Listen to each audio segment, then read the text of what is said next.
to the news. I am Sajo Brito. The headlines: Zero crime reveals progress and challenges since the launching of operations. People react as burglaries, stabbing and other criminal activities increase. These and more coming up later in the news, but first we'll take a look at the newspapers. Madi Jobate rejected UDP offer to be 2016 flag bearer. That's the lead story on the Standard newspaper today. Barrow accused of spending 6 million Gambian dollars on Gambia for 5 years. You know, this was the group that was established to counter the 3 years Jotna movement. George threatens to strike out Sanyang 14 case. Murdered soldier's mother says no forgiveness for son's killer. Lawmakers reject finance minister's plea for speedy passage of bill to get 20 million US dollars World Bank grant. Let's take a look at some of these stories in detail.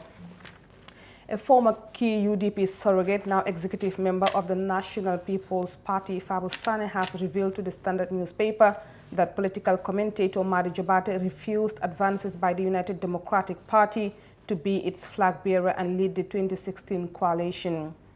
The party settled on Adama Barrow, who went on to defeat incumbent President Yahya Jammeh at the 2016 poll. Speaking in an exclusive interview with the Standard newspaper, the Kiang-born politician who ditched the Yellow Army to join President Barrow's National People's Party said after the party wrote to Mr. Jobate, he did not respond to them formally and instead took to his Facebook page to tone down their offer.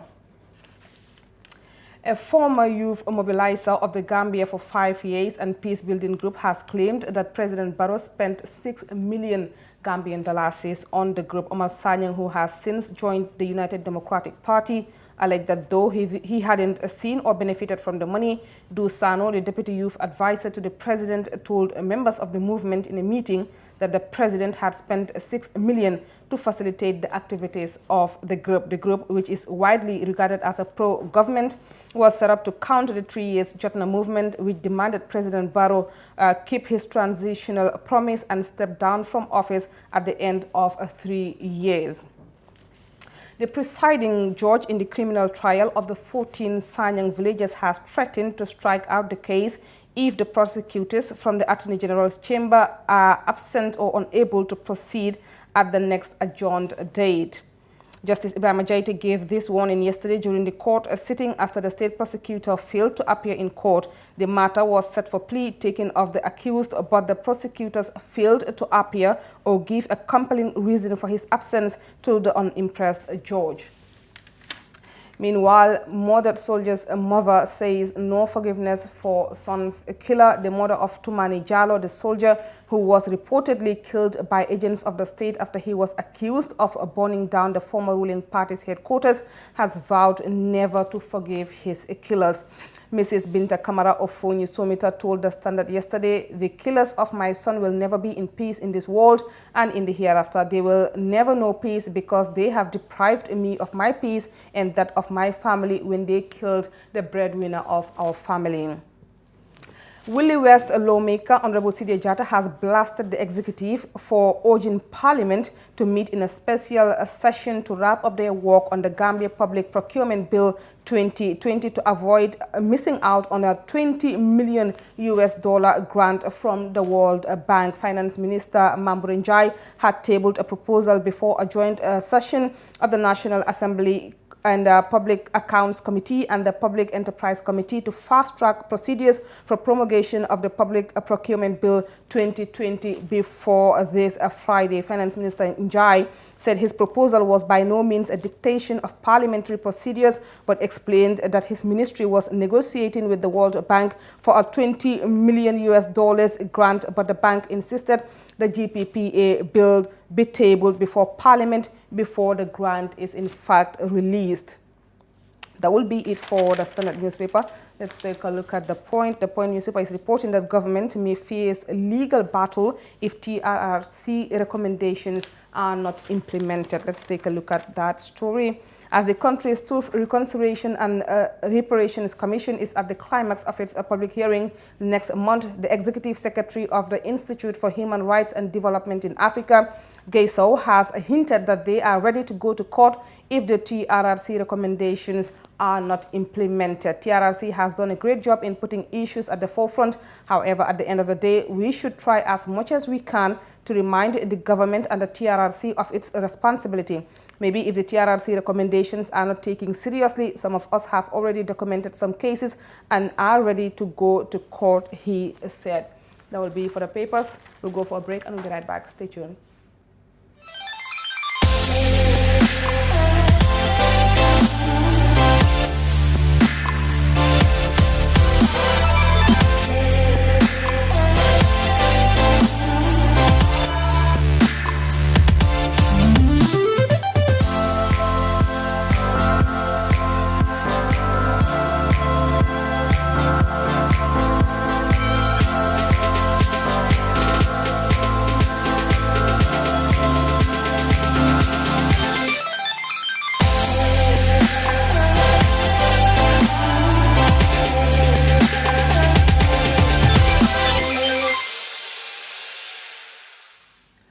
Welcome back. With the aim of reducing the growing rate of crimes in the country, the Communication Unit of Operation Zero Crime today conducted their first press briefing on the progress and challenges of the operation. The Fatu Network's Usman Jata attended the press briefing, which was held at the police headquarters in Banjul, and he now tells us more.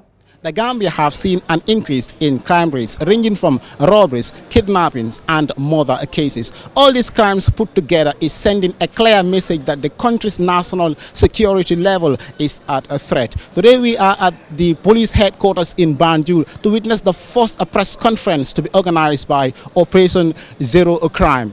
Let's get in to see what they have for the public. The briefing is aimed at enhancing public confidence as well as solicit support from the public to collaborate and partner with the security in the fight against crime. On the 2nd of April 2021, the Operation Zero Crime was activated. And from the day the operation has been activated, we have undertaken series of activities. For example, one of the most important activity is the patrols that we conduct. The Operation Zero Crime had created a patrol task force in Banjul region, in KM region, and also in West Coast region. The operation is coordinated from these three regions, not because that's the only place where crime occurs, but also the fact that most of the reports that we generate are coming from this area. Obviously, the other regions such as the North Bank, the LRR, the CRR, and the Upper River region are also conducting their patrols as well. So to give it a perspective. During the course of the patrols, the operation targets criminal hideouts that are within the Banjul area, criminal hideouts that are within the KM area, and also criminal hideouts that are within the West Coast region area are being patrolled. Also, we patrol communities. We do vicinity patrol within communities as well during the day and also at night as well. And equally too, we target public places also during our patrols and surveillances. We target public places such as highways, marketplaces, and also garages that people definitely go to do business. Superintendent Lamin Jai says a total of 880 arrests were effected during the course of their patrol. On the 2nd of April to the 16th of May this month, we have collated the figures, and this is what we have as far as the number of arrests is concerned. We have a total arrest of about 881 people have been arrested. 881 people have been arrested during the course of the operation from the 2nd to the 16th of May 2021. In our figures, we have 430 individuals have been arrested by the anti-crime unit. 142 have been arrested at KM by the KM task force. 81 had been arrested in Banjul by the Banjul Joint Security Task Force, and 156 had been arrested by the Joint Security Task Force in West Coast region, and 72 had been arrested by the Police Intervention Unit. Now, if you add these figures together, you will have 881. So this is the number of arrests that have been made. While stressing on the importance of community policing, PRO Njai urged the public to cooperate and assist Operation Zero Crime in their efforts to lessen the increasing rate of crimes. We have got challenges where situations where our officers get obstructed. Some individuals comes out to resist the arrest or the security checks that are being conducted during the routine patrols, and so that is definitely a challenge to the operation. And we want to get the general public to be aware of the fact that it is an offense to obstruct officers when they are going about their lawful duties, and so we definitely want people to support instead of obstructing our officers as well. Another very important thing is the issue of the receiving of stolen properties, for example. We want to get the public to be aware of the fact that many of these stolen properties that are being taken during breakings and stealings are finding their ways into households and compounds and communities. And so there are people who are within these communities and within these households who are definitely receiving these stolen properties. Either they buy them from the people who commit the crime, the theft, or they deliberately hide it for those people. When asked questions concerning the Bandacator drug case, murder cases in Nyamina, Busumbala, and several other pending murder cases, PRO Njai says 90% of murder suspects have been arrested, adding that the police have launched special investigations and they are putting all their findings together, assuring the public that they would share their findings with the public after compiling their report. Operation Zero Crime is a joint patrol team which includes the police, the armed forces, immigration department, fire and prisons services, and the drug law enforcement agency. The unit was activated in 2021 with the sole aim of reducing the growing rate of crimes in the country. Reporting for the Fatu Network News Review, Osman Jata.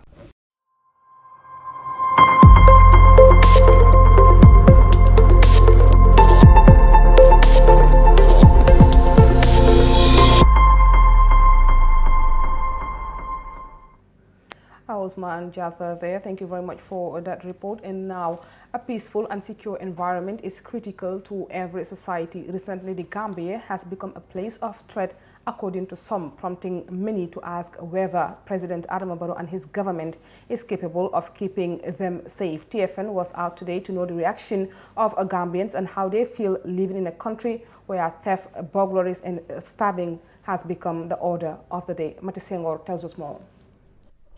The continuous spike of violent crime in the Gambia is an alarming trend causing community concerns, leaving families in fear as everyone is scared of being a victim. Theft, burglary, and murder were a rare crime in the Gambia, but this has been the order of the day recently, prompting Gambians to ask what is fueling this upsurge in violence. Gambians are lamenting that they can no longer walk comfortably in the streets. Follow na kuma follow menti wale banko man security soto. Security lamfuta.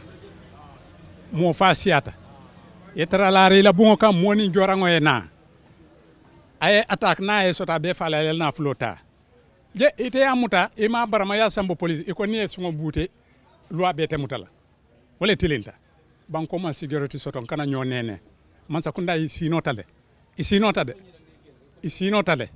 security man soto nka balu ko mo men fo mu feal ni amoy be balu fala e balu e niyo ye wala soto banko man security soto sambe damen tol tutale security man soto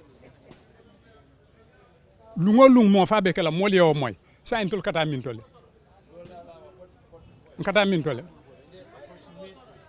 sa man sakunda wol kamne doku ite mela dimba tankano la korda kono ite be mona fla la dimba wandi dimbale man sakunda la dimba mo len gambe banko molti ime tankano de wallahi me tankano lungo mo fa ania sungo muta ya samba police dron ni abute ya barma do betele mutala inte mendo be mena fala man say na ala fa ala banko sécurité ala korda kanta ay diamu man say funti ay diamu teleto suute ka funtle diamu ya foko ni nyinke tan be nyine kela bari be derin tek ni man diamu bandiol be dun kam banko kan kala fa na nyim mo kurngol men be jan ibe drog salay ba minna ibe nyamo sabala ibe dunna mo labbo kan ke buute ye fa ye la na flota tilbula ba yi ka mo fa ye o muta e ko ka sambalwato sariya me mune fo ala e loi men dina bo ngo fa len kombe démocratie ni amo démocratie wolem sariya ngot ni moye mo fa ala fa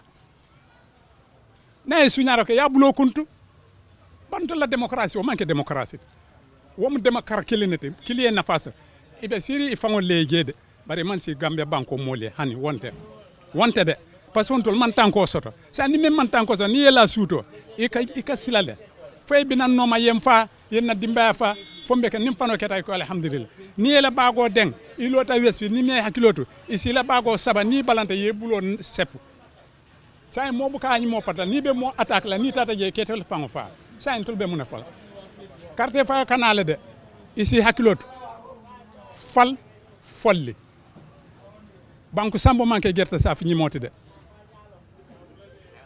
a manke gerte sa fi ñimote de isi hakiloto yem banko nyen ya security ye sembentu ya security sembentu ya banko kanta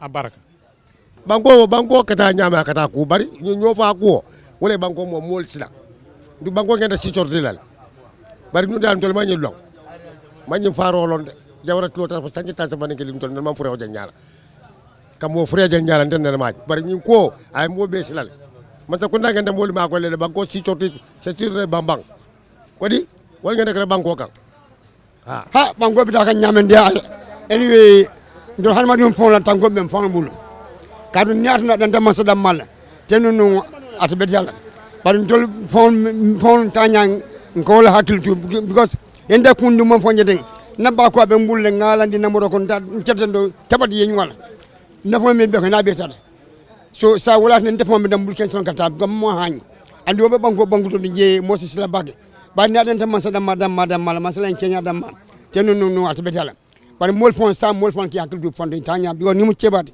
e kan ne menyante to ibe wulle soko nyame kan ne ibida binda ibe dunna nyame kalon wana sambe tembom do wala fo ala don ni wuldan ni salta ngam bulala ala pour ala sin tanga wodo ne ban wonte government dama ni mela system of polling ate beda nyim banko mbakata ko ando mandi.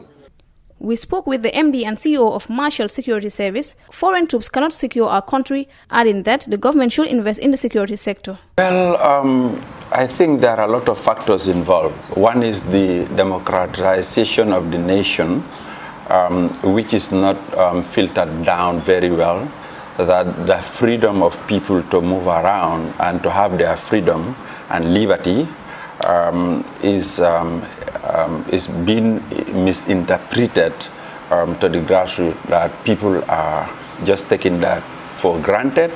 And also the independence of the security forces. We were yearning for, after the dictatorial regime here, that the security forces will be so independent in the dispatch of their duties. But unfortunately, no. And there are lots of professionalism concerned when it comes to the discharge of the security services functions. Professionalism entails everything. You know, the security forces should be independent and they should be professionalized. They should also encourage, encampment of troops, which is very costly. I think the government have a pivotal role to play in ensuring the security forces are camped, their logistical needs are provided, they are also professionalized, and let them realize that their functions should be independent. They shouldn't be dictated, and there shouldn't be that fear factor of the discharge of their duties. Recently, it's very embarrassing. I was in the military. I served the army for almost 12 years here. And, what we used to do in those days is never happening again. There used to be a lot of foot patrols. But nowadays, both the police and the military are sitting in their cars on the highway without knowing exactly what is going on in the hinterland.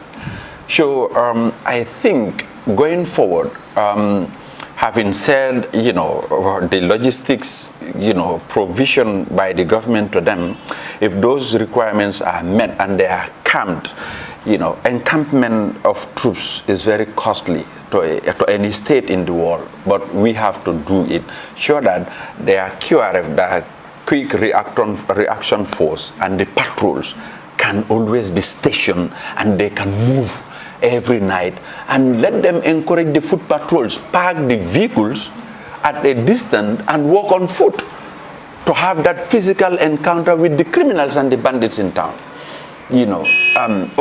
Of recent, we've seen a spike in cases involving very young kids attacking people, injuring them, maiming them, killing them. They should be punished for. But the deterrent method is what we should, be more emphasizing. Situation in the Gambia today, the government has a role to play to ensure our own national securities are not marginalized, because the foreign troops, both currently here or what we expecting outside, can never secure the Gambia. Gambians are urging President Barrow to prioritize the lives of people and take measures that will regain the peace and tranquility Gambia was known for, and also speak up when it's deemed necessary. It's like, one, we have to have an independent security system. National security system must be independent from all political affiliations.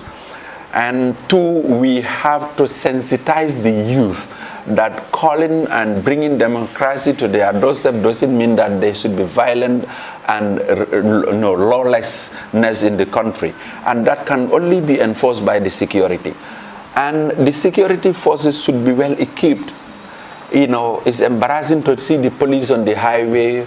They cannot even have patrol vehicles. They cannot even have their rapid response team well equipped, to respond to emergency calls. In fact, there is no emergency call for the police services here for reinforcement. It's embarrassing. Reporting for TFN News Review, I am Mati Senghor. TAF Africa Global presents the new Tulip Gardens. TAF Tulip Gardens is set to comprise service plots in sizes ranging from 220 to 570 meters square. Deposit as low as $83,600 is only an 18-month interest-free payment plan with only 20% deposit on the service plots. Please contact 376-2333 or 776-2333. Free. Tough. Welcome back. And now, a plastic recycling entrepreneur, Aliu Sow, gave us an insight on his journey of trying to help create a clean environment and creating employment opportunities for Gambian youth. More in this report. A few years ago, the Bakote dump site was just a dump site, filled with all sorts of trash, like plastic bottles and car parts, waiting to be burned. Today, scavengers are swarming to the famous dump site daily, looking for anything that can be recycled. And one of those is plastic. Plastic waste management has become a major tropical issue, especially the contamination of marine and freshwater environments. Now, research has shown that nearly 513 million tons of plastic wind up in the ocean every year, with African countries like Egypt and Nigeria ranking high as major polluters.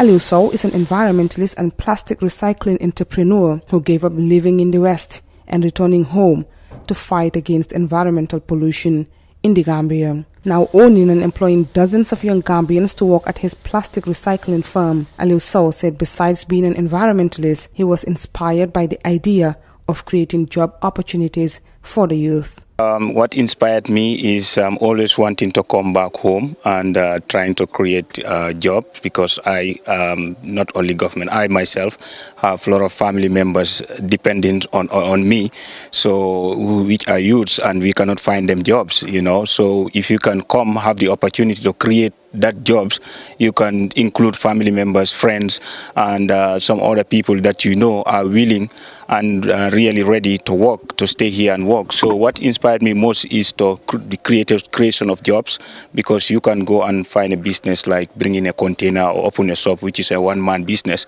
but creating a company or a project which will include tens of, hundreds of people is something that inspired me. Especially women will come to wash these plastics. People will go and then pick these plastics from the street.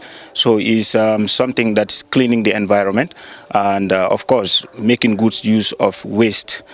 Because people see waste, all of us maybe see waste just as waste, but if it is made into money, we can turn to see that waste is valuable. If you go to other countries, you will have nowhere to throw waste. Everything is recycled. So the word recycled is something that have been ringing in my mind and something that I really wanted to do, but I don't know how until I get this knowledge and then entrepreneurs in Holland who show me how, and then I was ready to come back home. So to include, like I said, friends and families to get into this. The Gambia continues to grapple with some environmental challenges, even after laws were passed banning the importation of plastic. But enforcement remains a major problem. Major polluters like China have also banned the importation of plastic, with many African environmentalists like Aliou Sow raising concerns as they fear importers will now divert their attention to vulnerable African countries. Plastics is everyone's business and is really giving a lot of troubles to the environment, especially to the pieces in the river and everywhere. We can see what's happening in KMC or in the dump site in the Bakote. Whenever you burn, you can see a lot of smoke emanating from there, and that's because of plastics and tires. So definitely it's a concern. When it's banned, it's like I said, it was banned, like you said, it's banned here also, but it is not enforced. So if it is enforced in other countries, they turn to where they can bring it easily. So you can see now in our markets, you can see all kind of plastic coming in that we were not seeing years ago. So definitely it's a concern as an environmentalist, and we have been talking about it with National Environment Agency, Ministry of Environment, to see what we can do to try in our part as recyclers, to see what we can do to bring all those plastics on board, to try and recycle it, make them into good products and good use. So that's maybe the only way right now in our level that we can help to stop plastic waste. From trash to raw plastic, how does it work? We asked. Yeah, these items, like you see, they are in different colors and different qualities, different types. So what we do is when we collect it from the, I will not say dump site, but collection points, where we normally buy or have scavengers who normally buy plastic for us and bring it here to the warehouse. What we do when it arrives here is we segregate them into colors and qualities. Qualities, we because some plastic, you see they are same colors, but they are different qualities. So we normally do that. Of course, we get that training. All the plastics are not the same. With the companies who are manufacturing, when you mix two types of plastic, it's normally spoil their products. So we got that training, and so we segregate these plastics. Then we cut it into pieces. Then we have ladies here, or sometimes almost 50 ladies here coming to wash these plastics. So when they wash it, we dry it. Then that's where the grinder comes in, and we grind it, put it into 25 kilo bags, and then we sell it to manufacturing companies. So we don't manufacture yet. That was what we are coming to start, but of course we couldn't continue due to the COVID. We couldn't have those machines to start manufacturing. But we have manufacturing companies here in Gambia. In a small scale though, they are manufacturing pipes, water tanks, so they need this type of plastics to mix with the other products they have to manufacture. And also we have Senegal, our neighboring country, who manufacture chairs. They manufacture chairs there and crates, so we normally take some products there. So that's what we do. We supply the manufacturers, so we make raw materials here. Even though the young entrepreneur does not manufacture, the future looks already bright as they now have everything in place to begin manufacturing raw plastic into finished items. Sow also shared new recycling ideas he's working on as they look into glass barrels, which he hopes can be grinded to make pavement tiles. Aliou Sow said Africa's solution to its overgrowing plastic issue is one thing: recycling. For TFN News, I am Saja Brito. Few years ago,